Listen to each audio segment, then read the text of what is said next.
Everybody thinks that if you're low on blood, you get blood back and everything's going to be great. That's not the case. When I was a young nurse, we gave 2 units of blood. It's not like filling your car with gas. No, exactly. We gave 2 units of blood the night before a kidney transplant because it knocks out your immune system. That's just an example. But so we started working on it there. I started working with orthopedic surgeons, and they said, well, Katy, I don't have any choice but to transfuse because their hemoglobin is so low. So then we started trying to decide how to make this work better. We developed an anemia clinic. Outcomes got better. Length of stay got better. Welcome to Boombostic Health, where we challenge the business of healthcare and explore bold ideas that drive meaningful change. Well, welcome back to another episode of Boombostic Health in the Wild. We're here at Executive War College in New Orleans, one of the craziest places on earth, but also an amazing city. And we're gathered with a whole lot of lab and health system experts.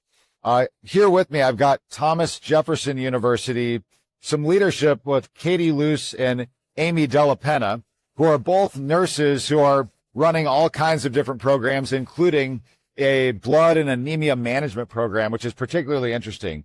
Now, a lot of times people think about blood almost like they think about saline or something. You know, if you don't understand, Correct. It's really like an organ, right? It's a liquid organ. Right. And this is very serious stuff with respect to how you manage patient care. So I'm excited to hear more about that program. But before we dive into that, would love to hear from both of you just a real quick, like, how did you get into healthcare? Because there are a lot of different ways to earn a living. Healthcare is not the easiest one, but it's a very worthwhile one. But I always like to hear why people got into it.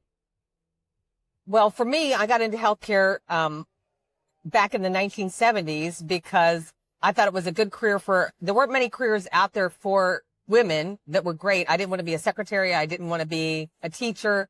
So I thought healthcare. And I thought, well, this gives me a flexible schedule. The pay's okay. I like doing what I do. I was a candy striper. So I thought, well, I'll just try nursing school. So I went to college in Ohio and became a nurse.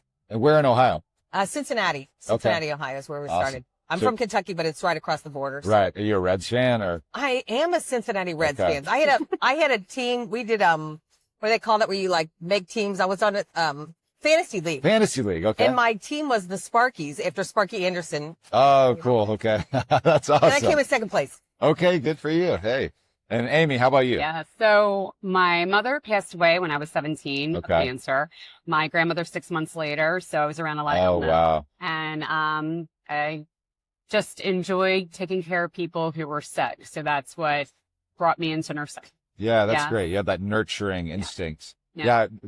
Consistent with that, my mom passed away when she was 56 of colon cancer. And I was just early in my career. I was doing some healthcare work, and that's what really gave me a passion to get into the healthcare industry as a profession. And I was young enough and naive enough to think I was going to just come right in and change all of it for the better. Right. Make it more right. personalized and, Right.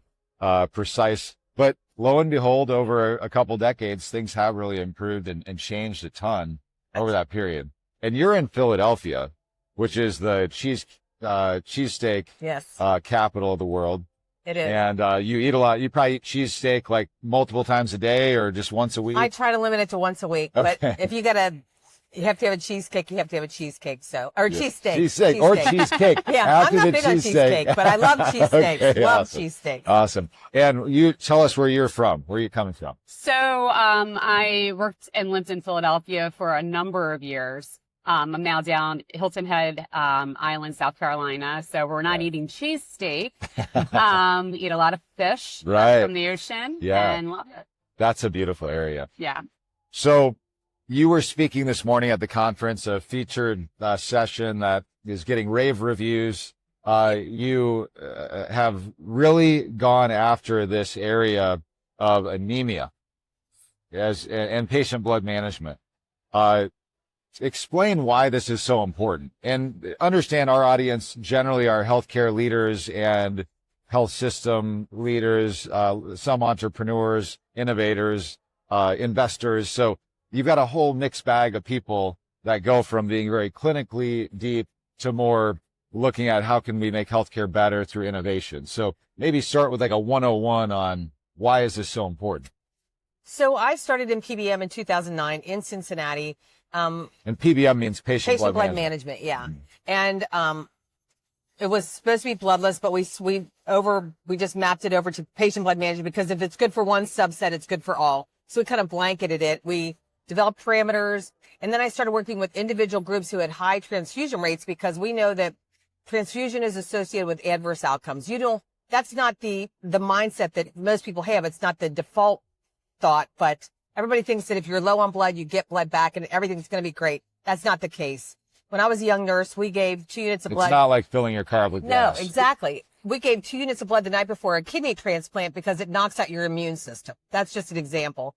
But so we started working on it there. I started working with orthopedic surgeons and they said, well, Katy, I don't have any choice but to transfuse because their hemoglobin is so low. So then we started trying to decide how to make this work better. We developed an anemia clinic. Outcomes got better. Length of stay got better. So then, our outcomes were so good, I got recruited up to Philadelphia. Okay. So then I get to Philadelphia, the same scenario, starting from scratch. And I was lucky enough to run into Amy. I started working with spine patients. They were doing their QA metrics and they said, what can we do? So then we started talking. She got involved. She worked with spine and neuro and then she made the move over to preadmission testing. The greatest risk for transfusion is preoperative anemia. So then we kind of brainstormed and decided to do that. When you say the greatest risk for transfusion, are you saying that that's the time when you need to be transfused because you're anemic, or what do you mean? It means that because you're losing blood, you're going to be transfused. Right. If you're not losing blood, it's a static state. It's like the radiator in your car. Until you spring a leak, right, you don't need any more water in that radiator. As soon as you spring a leak, which is surgery, if they cut you, you're going to bleed. Therefore, your hemoglobin's going to drop. It's the even further. Yeah. Yeah. You start out low with it, anemic, a low hemoglobin, you get cut, you lose more blood, and now you're dropping and you're going to meet that threshold for transfusion. And what we're trying to do is limit transfusions to only Correct. Be exactly what's necessary. Correct. And not over transfuse, which Correct. is a real dangerous thing, right? It is, but it's very easy for a doctor to go home knowing that the hemoglobin is 9 instead of 7. It's like an angsty thing for them because if that patient bleeds, then they're really in trouble. So if they give them 2 units of blood and then they go home, they don't have to worry as much. They got some wiggle room. Yeah. But it's not really good for the patient. Because if they're bleeding, like right. they're kind of, it's like, it is sort of like filling your car up. Like, it is filling like where you exactly. go too much and then the gas runs right. out, but you're like, yeah, now I know I topped it off. Yeah, right? I'm good to go for a lot of miles. Exactly. And so what's the risk for the patient and how do you ensure that you get these protocols where because the physician has to cooperate and be complicit with this, right? We have to buy it. Yeah. For me to go and just change all the protocols, does nothing if they're not willing to use them. Right. I say I'm a catalyst. I don't write for the transfusion order. If it were up to me, nobody would be transfused, but I have to make it so it's easy for them or difficult for them. Easy for them not to transfuse, difficult for them to transfuse. So I changed order sets to where it defaulted. They can't get blood unless they have a proper indication in there. Yeah. We do real-time triage. If they order blood outside of the best practice parameters, I call them and say, your note doesn't reflect what you're doing. What's up? Okay. And then I make them go ahead and change their note because they need to do what's right for the patient. Right. But, it's kind of twofold. But the reason the anemia clinic is good is because we raise the hemoglobin so that they don't get down to that area where they have to make that decision. We take the whole decision tree out. Okay. They're higher when they leave. The patient feels better. The patient does better. And their hemoglobin isn't low enough to where they even have to think about a transfusion. Okay. So it works for everybody. Okay. It keeps the doctor happy, patient happy, and me happy. Right. And it's great collaboration with in patient testing department with hematology and doing this. Mm-hmm. And our leadership, which is exceptional. Dr. Gino Marley, really helping us push this forward. Giving this message out to anesthesia, the surgeons, letting them know what we're doing. Yeah. So that all are involved. So how do you systematically do this? Because it sounds like there are a lot of moving parts, and it's a little bit of a loaded question because in addition to being the host of Boombostic Health, I'm the CEO of HC1, and I'm very overt about that fact. In fact, we have HC1 IQ on the backdrop here. Yes. But would love to hear how you're using technology and solutions to support this so that it's not just all on paper or in your head. So, like when we started, right, patient testing department, it really didn't want to just do H&Ps, and that's it. They wanted to really optimize pre-op patients. And anemia was the first thing that we started, and in collaborating and getting Katy involved, and then taking like a small group of surgical patients or neurospine patients and starting there small. We were able to do that with our own workflow. It was mostly provider referral. So it was our hospitalists inpatient testing that would see the neurospine patients. They would get their labs drawn. They would have to go back in and check the hemoglobin. If it was low, they manually would put orders in for iron studies. They would put a consult in for Katy, let her know, get the patient scheduled. So it was all referrals from the provider. That was around 2019. 2020, we started the implementation of the My Blood Health tool, where now it is nurse navigator instead of provider, and they take control. We use Epic and My Blood Health. And in My Blood Health, I mean, it's very easy. I filter Thomas Jefferson University Hospital, anemia patients, and it brings up everything you need to know right there. It's very quick. Okay. You know, they're all anemic patients. These are the amount of days to surgery. I call the patient, see if there's an interest, because it's not mandatory unless it's coming from the surgeon. It's usually optional for the patient. Right. Explain why it's an important program, why they will have a better outcome.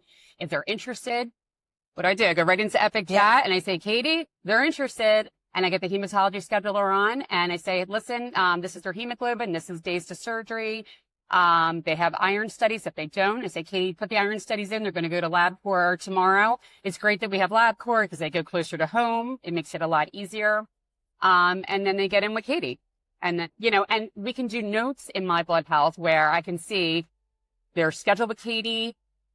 Then I go back in, I see Katy's notes on what the treatment is. I see if insurance authorized it. If they didn't authorize it, I'll let Katy know. She'll reach out to the authorization team. We'll get the infusion center in there to schedule.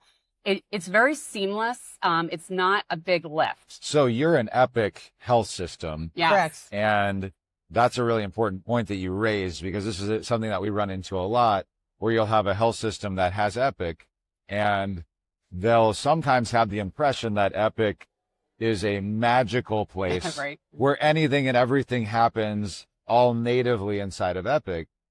And what you just described is a situation where you have an enhancement that's integrated with Epic in a way where it doesn't cause you to feel like you're using a bunch of different logins or things, right? Correct. What is that behavior like? Is it very much, and how is it that you see this type of an enhancement, an integral part of Epic now, you know, versus, because people don't want multiple systems either, you know? There are two different logins currently right now. Okay. I think MBH is looking at incorporating with Epic and having it in Epic, so Right. it is one login. Okay. So it is two different logins, but it's okay because the way that it filters through patients quickly, we have never found a way to do that in Epic as of now. Okay.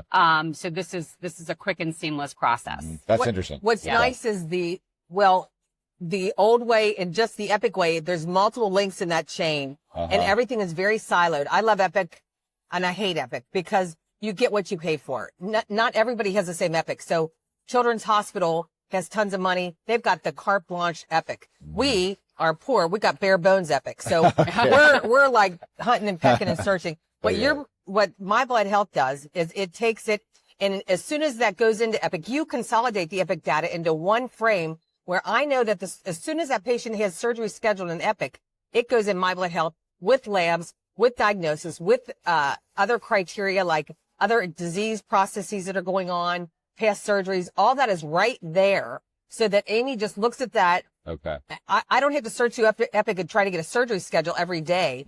It's all right there, and it sequentially does that. And she can filter it. You can't filter in Epic. So it makes our job so much easier. Okay. And another really great thing about My Blood Health is prior to this, it was only patients coming through patient testing. Okay. Now with My Blood Health, every patient who's scheduled for surgery in Epic, it goes right over to My Blood Health. So now, like what we would consider a patient not coming through patient testing means their H&P is getting done by a surgeon or a PCP, somebody other than patient testing. That would be considered bypass. Now we're able to touch not only our patients coming through our department, but all patients who have anemia. Okay. Okay. So you're not missing anybody now. No. You have a much higher degree of not missing people. Our So it's- accuracy has gone way up. Yes. Okay. So it's the buzzword for all, or phrase is closing gaps in care. Yeah. Right. And when I think about actually what lab provides in general, it's about closing gaps in care. And I think all too often as lab people, which there are a lot of them here, there's such a fixation on how fast, how efficiently did I produce the result? Was it an accurate result? Without really as much thought about what action did that drive? Like Correct. what was the actual The disconnect care? is huge. It's There's a chasm. unbelievable. The lab is great at what they do. They give us results. They give us results quickly. Right. But the time for us to pick it up and use it is, How do you and make we've that got it. actionable? Yeah. Yeah. we've got it down to this, if not better. Yeah. You know, it's when I first It's started seamless. HC1. She said that. Seamless. Yeah. Yeah. When I first started HC1, what I saw was this issue where there's this big chasm, as you said, You're right. between the value that comes out of the lab and the action that it's driving, and even just the understanding of the information. I probably use this example too much, but there's a pointillist artist called Seurat. Oh, I love Surratt. And so if you like look at a little part of a Seurat artwork, you see a lot of little dots, you know, and it's kind of nothing. You don't really see anything interesting. It's just a bunch of dots. But if you zoom out, you see this unbelievable picture, this beautiful artwork. And that's really how we see lab information, and why I started this company was if you start looking at that information in Right. totality over time, you can become so much more predictive and preventative, and I think anemia is such a great example of it, because a lot of times when you just say the term close the gaps in care, drive the action, people are like, how? Right. But anemia is a great example of how. And anemia is more of the dots. Like if you've got a low potassium or a high potassium, immediate action. But hemoglobin is so nebulous, and it's Right. so much tied to like, they're okay. Like so many doctors have different views on anemia and different parameters that it's not standardized at all. And it gets swept under the rug. And like you said, well, we'll just give her a transfusion, or we'll just wait and see what happens. But there's so many other, Or it's not low enough. It's just right. not low enough. Yeah. It's not low enough to do anything, but we know they're going to be lower. We know they're going to be miserable. And we know that with the iron that they have, they can't fix it themselves. Okay. They have to have help, or Right. it's not going to work. I think what I found through the years, and I think we've talked about this too, the doctors that are treating and caring for these anemic patients, they see it as outpatient, everyday anemia. And when they come in to get prepared for surgery, they don't see it as, 10 is stable, 10.5 stable, 11 stable.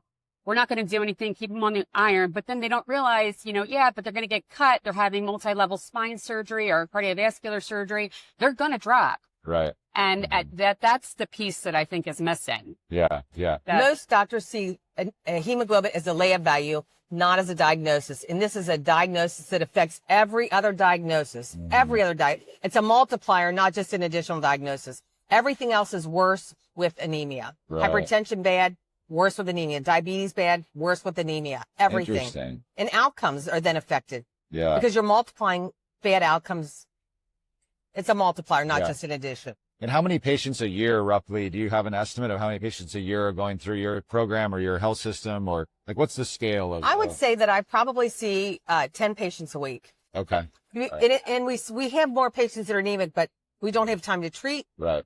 They refuse. I live way out. I don't want to come in. So it's And- over and this 500 is- patients a year that are going Exactly. through this protocol. Exactly. Within the health It's system. big. Yeah. Well, think about the impact that has on those people's lives and the outcomes, as you said, which is a fancy way of saying people feeling good. Right, and exactly.